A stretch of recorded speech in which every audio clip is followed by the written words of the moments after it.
Hello दोस्तों, आज मैं आपको सिखाऊंगा कि हम कैसे किसी भी तत्व की संयोजकता आसानी से निकाल सकते हैं। तो वीडियो काफ़ी इंटरेस्टिंग है, बहुत ही यूजफुल है, इंफॉर्मेटिव है। तो आप वीडियो को पूरा देखें और इस वीडियो से कुछ ना कुछ सीख कर जाए। तो दोस्तों, सबसे पहले आपको जानना होगा कि संयोजकता होती क्या है। तो दोस्तों, संयोजकता क्या होती है? किसी परमाणु के बाह्यतम कोश में उपस्थित इलेक्ट्रॉनों की संख्या को हम क्या कहते हैं? संयोजकता कहते हैं। ये वे इलेक्ट्रॉन होते हैं जो क्या करते हैं, किसी भी परमाणु में इलेक्ट्रॉन ट्रांसफ़र करने में भाग लेते हैं। ठीक है। और अब सबसे पहले आपको इन सभी तत्वों को पता होना चाहिए कि 1 से लेकर 20 तक कम से कम आपको याद होनी चाहिए। जैसे नंबर 1 पर आता है हाइड्रोजन, नंबर 2 पर आता है हीलियम, नंबर 3 पे आता है लिथियम, नंबर 4 पे आता है beryllium, boron, carbon, nitrogen, oxygen, ऐसे वगैरह सभी। तो ये सभी आपको याद होने चाहिए। दूसरी बात, आपको इन सभी के प्रत्येक याद होने चाहिए। और उसके बाद में आता है सबसे इंपॉर्टेंट, इनके इलेक्ट्रॉनिक विन्यास, ये भी आपको याद होने चाहिए। तो दोस्तों, मैं आपको बताऊं सबसे पहले कि हमें संयोजकता कैसे निकालनी है। इसके लिए आपको थोड़ा सा इधर ध्यान देना होगा। 1 से लेकर 18 तक जो तत्व होते हैं उसमें इलेक्ट्रॉनिक विन्यास है कम से के एल एम।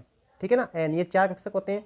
आपको 1 से लेकर 18 तक बढ़ना है। तो 1 से लेकर 18 तक आपको बढ़ने के लिए आपको ध्यान रखना है कि के कक्षक में अधिकतम इलेक्ट्रॉन आते हैं 2, एल में आते हैं कितने, 8, और एम में कितने आते हैं, 18 आते हैं। ठीक है ना।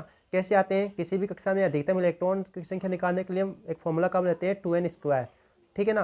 जैसे के बराबर 1 होता है, पहली कक्षा होती है, तो यहाँ पर एक एन बराबर 1 रखेंगे ना हम, तो हमारे पास क्या जाएगा, 2 निकल के आ जाएगा। इसी प्रकार की मैं यहाँ पर एन बराबर 2 रखूँ, है ना, एन बराबर 2 रखूँगा तो क्या जाएगा, यहाँ पर 2 दूनी 4, 4 दूनी 8 आ जाएगा। इसी प्रकार मैं एन बराबर 3 रखूँ तो 3 3 9, 2 दूनी 18 आ जाएगा। इसी प्रकार मैं एन बराबर 4 रखूँ तो कितना आ जाएगा, 4 चौक 16, 16 दूनी 32। तो इस प्रकार से इन सभी कक्षकों में क्या इलेक्ट्रॉन्स भरे जाते हैं। लेकिन आपको इतना ज़्यादा ध्यान नहीं रखना है। आपको सिर्फ इतना ध्यान रखना है कि आपको के एल एम इन कक्षकों में 2, 8 और 8, बस इतने इलेक्ट्रॉन्स बनने हैं आपको। 2, 8, 10, 10, 8, 18, यानी आपके 18 तत्व हैं, उनकी संयोजकताएँ इनसे निकल जाएगी। अब देखो, किसी का तत्व, कोई तत्व है, उसके बाह्यतम कक्ष में 1 इलेक्ट्रॉन है तो उसकी संयोजकता होगी 1। 2 है तो एक कक्ष पूरा भर जाएगा तो उसकी संयोजकता हो जाएगी 0। अब 3 होगा तो देखो ये तो पूरा भर गया, एक एक्स्ट्रा हो रहा है तो इसमें आ जाएगा 3 होगा तो कितनी हो जाएगी, यानी एल एक्स में कितने आ गया, देखो 3 कुछ कैसे लिखेंगे, इसे लिखेंगे ना 3 2 1 ऐसे रखेंगे हम। ठीक है ना।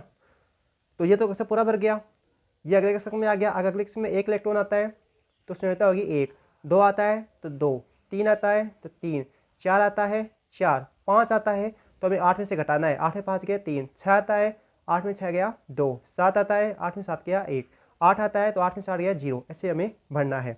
चलिए अब देखते हैं। अब देखिए यहाँ पर मैं आप ऊपर लिख देता हूँ 2, 8 और 8। अब देखिए यहाँ पर बात है में 1 इलेक्ट्रॉन है तो संयोजकता कितनी होगी इसकी, हाइड्रोजन की 1। नंबर 2 पर आता है हीलियम। अब देखो 2 आ गए, बात में 2 पूरा भर गया तो इसकी संयोजकता कितनी होती है, 0 होती है। ये वेरी वेरी इंपॉर्टेंट है, हीलियम की संयोजकता 0 होती है। कई बच्चे 2 कर देते हैं, वो ये बिल्कुल गलत होता है। अब देखो लिथियम में किसे भर जा रहे हैं, 3 इलेक्ट्रॉन है तो 2 एक बार जा रहा है, यानी 2, यानी पहला कक्षा भर गया, फिर 1 इलेक्ट्रॉन अगले कक्षा में आ गया है तो संयोजकता कितनी होगी, 1। ऐसे ही अगले समय कितने लिथियम आ गया, लिथियम में पहला भर गया, दूसरे में कितने 2 तो संयोजकता कितनी होगी, 2। ऐसे ही बोरॉन में कितने, इसमें 3 है तो संयोजकता कितनी होगी, 3। ऐसे ही बेरिलियम का हो गया। अब बोरॉन में यहाँ पर कितने 4 है तो संयोजकता कितनी होगी, 4 होगी। अब देखो यहाँ पर ये आ गया कौन सा, नाइट्रोजन कितनी होती है, 2 और 5 होते हैं। अब 5 हो गया ना तो यानी 4 से ज़्यादा होता है। ये 5 हो गया तो 5 हम 8 में से घटा के लिखेंगे। 8 में 5 है कितनी आएगी संयोजकता इसकी, 3। ऐसे ही इसकी कितनी होगी, 8 में 6 गया 2, यहाँ पर 7 है तो 8 में 7 गया 1, यहाँ पर 8 है 8 में से 8 गया 0, यानी नियोन की संयोजकता भी कितनी आ गई है, 0। एक तो हीलियम की संयोजकता 0 आई है और एक इसकी आई है नियोन की। ये उत्कृष्ट गैस होती हैं। ठीक है ना। अब देखो 2 और 8 यानी 8 सब, अब ये पूरा भर गया है, देखो ये वाला पूरा भर गया ना, देखो यहाँ पर 8 आ रहा है। ठीक है, तो ये वाला पूरा इसमें भर चुका है। अब अगले में जाएगा 1 इलेक्ट्रॉन, तो बाह्यतम कक्ष में 1 इलेक्ट्रॉन होगा तो 1 संयोजकता, 2 होगी तो 2, 3 हो गए तो 3, 4 होगा तो 4, अब 5 हो गया तो 8 में 5 गया 3।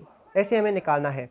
अब बाकी जो तत्व बच गए हैं, सल्फर है ना, क्लोरीन, आर्गन, पोटेशियम और कैल्शियम, इनकी संयोजकता आपको कमेंट में बतानी है। वीडियो को लाइक करना, चैनल को सब्सक्राइब करना।